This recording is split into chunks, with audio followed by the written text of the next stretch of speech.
دوسری چیز جو بہت بڑا پرابلم ہے اسلام کے اندر، اور بلکہ سب سے بڑا پرابلم ہے حسن بھائی، وہ یہ کہ ہم نے اللہ تعالیٰ کو ان کی جگہ سے اٹھا کر بیک سیٹ پہ ڈال دیا ہے۔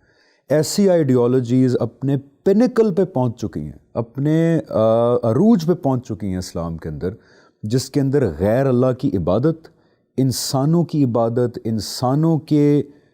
انسانوں سے مانگنا، انسانوں کے کرشمات، کرامات، فضیلتیں، ان کے بارے میں ہی بحثیں ہونا، باتیں ہونا، ان کو آئیڈیلائز کرنا، ان کی محبت کے لیے کٹ مرنے کا جذبہ ہونا، اور جب اللہ میاں کی بات آئے وہاں ان کو بیک سیٹ پہ رکھ دیا گیا۔ اس کی مثال میں نام لوں گا بلکہ کہ مانگنا کسی سے دعا کرنا، کسی کی تعریف حمد و ثنا کر کے ان سے مانگنا، اس چیز کا سبجیکٹ جو ہے وہ نبی بھی ہیں، آپ صلی اللہ علیہ وسلم کی ذات سب سے زیادہ ہیں، جو کہ آپ صلی اللہ علیہ وسلم کی ٹیچنگ کے خلاف جاتا ہے کہ میرے ساتھ میری محبت میں وہ نہ کرنا جو مسیحیوں نے حضرت عیسیٰ کے ساتھ کیا۔ حضرت غوث پاک کا ہم دیکھتے رہتے ہیں کہ ان سے مانگنا، ان سے مدرجات کرنا، اس کے بعد حضرت علی کے ساتھ، حضرت امام حسن اور حسین کے ساتھ۔ یہ رویہ حسن بھائی کہاں تک قرآن اجازت دیتا ہے، اسلام اجازت دیتا ہے اس رویے کی، اس استدلال کے ساتھ کہ جی دیکھیں مانگ تو ہم اللہ سے ہی رہے ہیں، دعا تو اللہ سے ہی ہے، یہ تو وہ ہیں وسیلے ہیں۔ کیونکہ دیکھیں کوئی بھی جو پیگن ریلیجن ہے، ہندوازم ہے، اس کا بھی تو استدلال یہی ہے کہ ایشور تو ایک ہے، برہما تو ایک ہے، یہ تو اس کے اوتار ہیں جن سے ہم مانگتے ہیں۔ It's not the idol, it's the form within the idol that matters the most۔ حسن بھائی دیکھیے، یہ جو شرک ہے ہم عام طور پہ سمجھتے ہیں یہ کوئی جس طرح کسی مذہب کو مان لینے کے بعد مختلف مذہبی تعبیرات، اصطلاحات ہوتی ہیں، تصورات ہوتے ہیں۔ جیسے اللہ تعالیٰ نے کہا ہے بھائی اگر تم اللہ کو مانتے ہو تو کتابوں پر ایمان لے آؤ، یا فرشتوں کو مان لو، یا اس کے بعد نماز پڑھنی ہے، روزہ رکھنا ہے۔ اس نوعیت کی کوئی چیز ہے شرک۔ شرک کوئی مذہبی چیز نہیں ہے، پہلے اس تصور کو واضح کریں۔ یہ جو گناہ ہے، جو جرم ہے، اس کا مذہب سے اصلاً کوئی تعلق نہیں، یعنی یہ مذہب نے آ کر اس کو گناہ قرار نہیں دیا۔ شرک ہے کیا اپنی ذات میں؟ ذرا 2 منٹ کے لیے ذہن کو تمام مذہبی تصورات سے خالی کر کے سوچیں۔ دنیا میں جو چیز میرے اور آپ کے درمیان مشترک ہے وہ ہے اخلاقیات، یعنی میں بھی یہ جانتا ہوں، آپ بھی یہ جانتے ہیں کہ اخلاقیات کس چیز کا نام ہے۔ جھوٹ بولنا بد اخلاقی ہے، دھوکہ دینا بد اخلاقی ہے، حسد کرنا بد اخلاقی ہے، کسی کی بارے میں اس کی جان مال آبرو کے خلاف زیادتی کریں، کسی کی یک تلفی کریں، یہ زیادتی ہے، یہ بد اخلاقی ہے۔ عالمگیر صداقت ہے، اس پہ کوئی شخص اس کائنات، اس زمین کے پیٹ پہ اختلاف نہیں کر سکتا۔ بلکہ قرآن مجید نے بڑی دلچسپ بات یہ بتائی ہے کہ اگر کوئی اختلاف کرتا ہے تو اس سے جا کر پوچھو کہ کیا تم اپنے ساتھ یہ سب کچھ ہونا پسند کرو گے؟ کیا تم کہو گے کہ میرے ساتھ کم تولو، میرے ساتھ جھوٹ بولو؟ یہ عالمگیر صداقتیں، عالمگیر معروفات، عالمگیر منکرات ہیں۔ اس اخلاقیات کو مزید ڈی کوڈ کریں۔ کس چیز کا نام ہے اخلاقیات؟ اخلاقیات نام ہے ادائے حقوق کا، جس کا جو حق ہے اس کو وہ ادا کیا جائے۔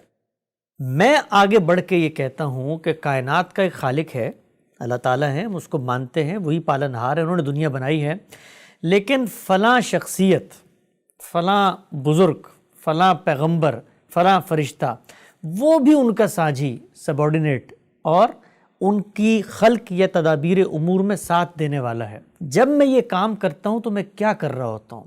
میں اصل میں جھوٹ بول رہا ہوتا ہوں۔ Absolutely۔ کیوں؟ اس لیے کہ میرے بارے میں اگر آپ کوئی دعویٰ کریں، بھئی حسن صاحب نے یہ کہا ہے، وہ کہا ہے، تو میں آپ سے اس دعوے کی دلیل پوچھوں گا۔ میں کہوں گا آپ نے میرے بارے میں ایک بات کی ہے نا، تو اب آپ بتائیے۔ اللہ تعالیٰ یہ کہتے ہیں کہ یار خالق میں ہوں، پروردگار میں ہوں، پالنہار میں ہوں، میں نے اپنے بارے میں کوئی دعویٰ نہیں کیا، تم کیسے دعویٰ کرتے ہو؟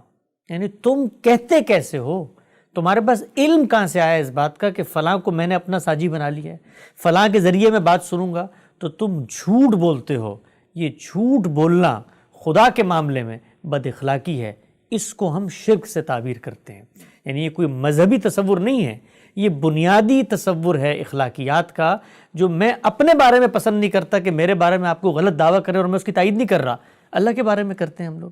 تو اللہ تعالیٰ یہ کہتے ہیں کہ جب میں نے انسانوں کو پیدا کیا نا، تو ان کی فطرت میں خالق کا تصور ڈالا ہے۔ کوئی پیغمبر ان تک، سورہ اعراف میں بڑی دلچسپ بات فرمائی اللہ تعالیٰ نے کہ قیامت کے دن یہ اٹھ کر کہہ سکتے ہیں کہ بھئی ہم تک تو پیغمبروں کی دعوت پہنچی نہیں ہے. ایگزیکٹلی. تو اللہ نے بتایا کہ یہ عذر ہم تمہارا نہیں مانیں گے کہ پیغمبروں کی دعوت نہیں پہنچی پھر بھی تم نے شرک کیا. کیوں؟ اس لیے کہ شرک کرنے کے لیے کسی خارجی دعوت استدلال کی ضرورت ہے، شرک نہ کرنے کے لیے کسی استدلال کی ضرورت نہیں ہے. بھائی ایک خالق ہے، میں مانتا ہوں خالق ہے، اب میں کوئی نقطہ نظر پیدا کروں گا کسی کو اس کے برابر کرنے کے لیے، تو خالق نے فطرت میں جو تصور ڈالا ہے وہ اتنا سادہ، اتنا واضح، اتنا بدیہی ہے. دین اسلام کی بنیاد اسی پر ہے. اور یہ ہم جانتے ہیں کہ اسلام کا آغاز محمد رسول اللہ سے نہیں ہوتا، ابتدا سے ایک ہی مذہب ہے، تمام پیغمبر وہی دے کر اور عالمگیر ہدایت لے کر آئے ہیں. وہ ان کی عدالت اس علاقے اس وقت کے ساتھ خاص تھی، ان کی ہدایت عالمگیر تھی. دین کی بنیادی دعوت سے انحراف ہو جاتا ہے جب آپ شرک کے مظاہر کو اپناتے ہیں. اللہ تعالیٰ نے فرمایا کہ شرک تم کرو گے تو بس اب ابدی جہنم ہے. اس کی وجہ کیا ہے؟ کبھی غور کریں کہ اتنا بڑا جرم ہے یہ. اس کی وجہ یہ ہے کہ یہ جرم میں چھوٹی سطح پر کروں دنیا میں، لوگ مجھے نہیں بخشتے، معاف نہیں کرتے. مثلا میں آپ کے بارے میں ایک دعویٰ کر دوں اور وہ غلط ہو تو آپ مجھے عدالت میں گھسیٹتے ہیں، عزت کا مقدمہ کرتے ہیں. بھائی میری عزت پہ تم حملہ آور ہو گئے ہو، تو ذرا تصور کریں ہم کائنات کے پروردگار کی عزت پہ حملہ آور ہو گئے، ان کے خلاف اتنا بڑا جھوٹ باندھ دیا ان کے اوپر. اور اللہ تعالیٰ یہ کہتے ہیں کہ یہ تمہاری منہ کی باتیں ہیں. کبھی تم فرشتوں کو میری بیٹیاں بناتے ہو، کبھی تم میرے تخلیق کردہ ایک انسان کو میرا بیٹا بناتے ہو، آباء و اجداد کو میرا وہ شریک ٹھہرا دیتے ہو. جیسے آپ صلی اللہ علیہ وسلم کے ٹائم بھی یہ ہو رہا تھا، حضرت نوح کے ٹائم بھی یہ ہو رہا تھا. اپنے جو سیکرڈ نیک لوگ ہیں ان کو میرے اقتدار میں شریک ٹھہرا دیتے ہو کہ اچھا جی. ہم جانتے ہیں نا کہ مکہ کے بھی جو مشرکین تھے ان کے ہاں بھی سپریم گاڈ کا کوئی نہ کوئی تصور تھا. تصور کیا تھا؟ مکہ کے مشرکین کے بارے میں ہم لوگ ایسے بات کرتے ہیں جیسے وہ دین سے واقف نہیں تھے. آپ اگر مسلمانوں میں جو شرک کرنے والے فرقے ان کو دیکھ لیں تو انہی کو تھوڑا سا بڑھا لیں تو مکہ کے مشرکین اسی طرح کے تھے. بس بتوں کی کمی، یعنی بتوں کی کمی ہے. وہ بتیں قبروں سے پوری ہو جاتی ہیں. یہاں پر قبروں کو پوج رہے ہیں، مزاروں کو پوج رہے ہیں، لوگوں کے پیروں میں گر رہے ہیں.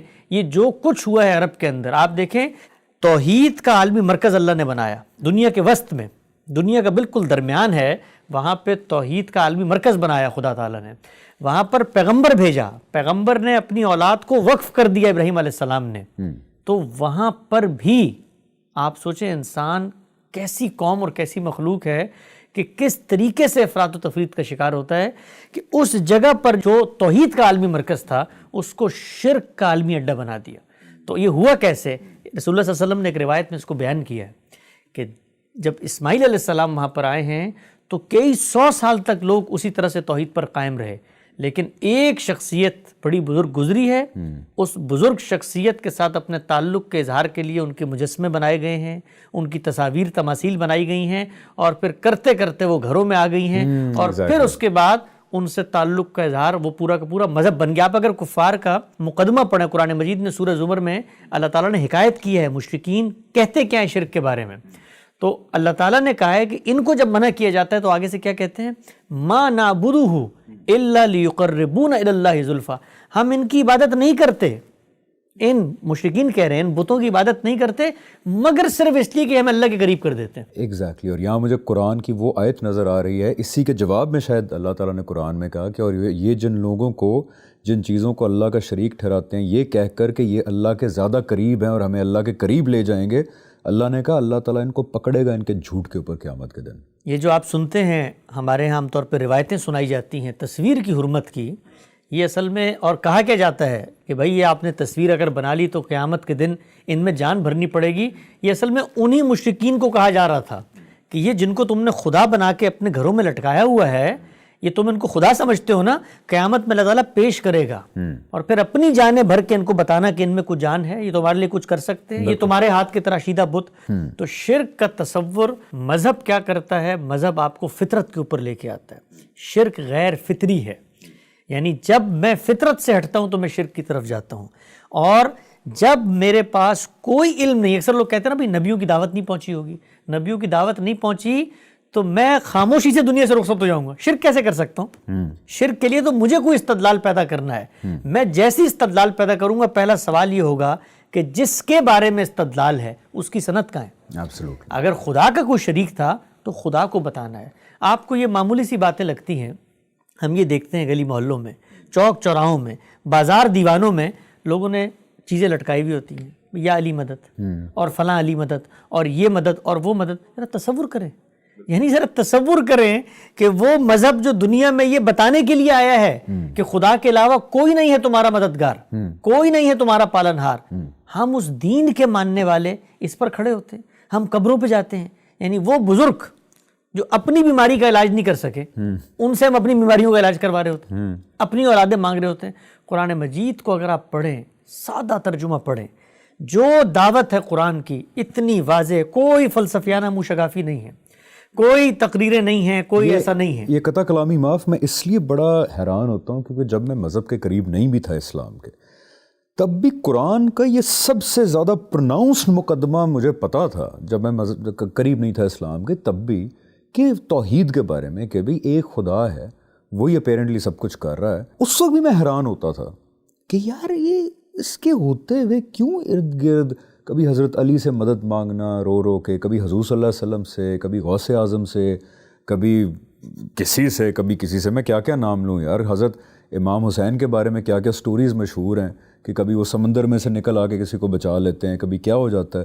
یہ کیونکہ بڑا سیریس معاملہ ہے، تو یہ قرآن کے ہوتے ہوئے حسن بھائی ہاؤ از اٹ پاسبل؟ دیکھیے انسان کیا کرتا ہے، یہاں تو قرآن کا آپ نے ذکر کیا، ذرا تصور کریں کہ اللہ تعالیٰ نے بنی اسرائیل میں پے در پے پیغمبر بھیجے، کتابیں بھیجیں، اور سیدنا مسیح بتانے کے لیے کیا آئے ہیں کہ شرک نہ کرو. اللہ ایک اکیلا واحد یکتا یگانہ ہے، کوئی اس کا ہمسر ہم پلہ نہیں ہے.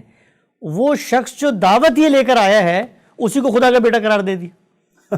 ذرا آپ تصور کریں، کبھی ہم غور کریں کہ اس پیغمبر کی دعوت توحید کی دعوت ہے. آپ پڑھیں لیکن مزے کی بات یہ ہے کہ کرسچنز بھی یہی کہتے ہیں کہ ہم 3 خداؤں پہ نہیں بلیو کرتے، وہ بھی توحید کا ہی دعویٰ کرتے ہیں. وہ کہتے ہیں کہ جی خدا ایک ہے، اس کے اوتار 3 ہیں، بس ایک سن ہے اور ایک ہولی گوسٹ ہے، 2 اوتار ہیں اس کے. تو وہی بات ہے نا، مسلمان جو ہم کہتے ہیں کہ جی ہم حضرت علی کو تو نہیں پوج رہے، ہم حضور صلی اللہ علیہ وسلم کو تو نہیں پوج رہے، غوث اعظم کو تو نہیں پوج رہے، ہم تو مانگ اللہ ہی سے رہے ہیں، بس یہ ان کے وسیلے سے. دونوں باتوں میں فرق کیا ہے مجھے بتائیں؟ میں پتھروں کو پوجتا، میں آسمانوں کو پوجتا، میں آگ کی پوجا کرتا اگر خدا کا کوئی اذن ہوتا میرے لیے. بھائی وہ مظہر ہے. ہم یہ نہیں کہتے کہ آپ خانہ کعبہ کے پاس جاتے ہیں تو آپ بھی شرک کرتے ہیں، پتھر کو سجدہ کر، وہ خدا کا ٹھہرایا ہوا معبد ہے. شرک میں یہ مسئلہ نہیں ہے کہ آپ پوج کس کو رہے ہیں، مسئلہ یہ ہے کہ کس کی اجازت سے پوج رہے ہیں، کس کی اجازت، کس کے اذن سے پوج رہے ہیں. کہیں قرآن میں اللہ تعالیٰ نے اجازت دی ہے؟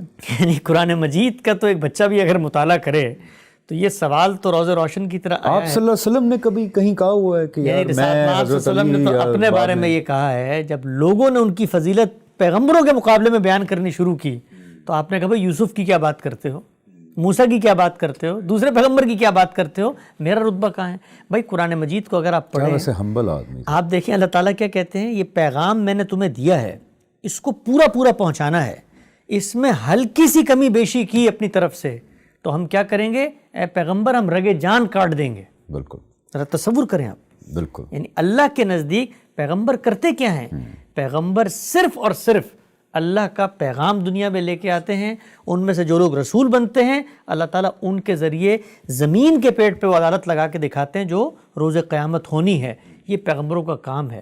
اس کے علاوہ وہ کچھ نہیں کر سکتے سوائے اللہ کے اذن کے. ان سے معجزات کا صدور ہوتا ہے اللہ کے اذن کی وجہ سے. ان سے خرق عادت واقعات کا کوئی صدور ہوتا ہے اللہ کے اذن کی وجہ سے. ان کی تائید اور نصرت میں فرشتے اترتے ہیں پیغمبر کی ذات کی وجہ سے. وہ پیغمبر تو کچھ جانتے بھی نہیں ہے کہ اب کیا ہوگا، اللہ پر بھروسہ ہوتا ہے. آپ صلی اللہ علیہ وسلم نے کہا نا کہ مجھے تو خود نہیں پتا کہ میرے ساتھ کیا ہوگا آگے.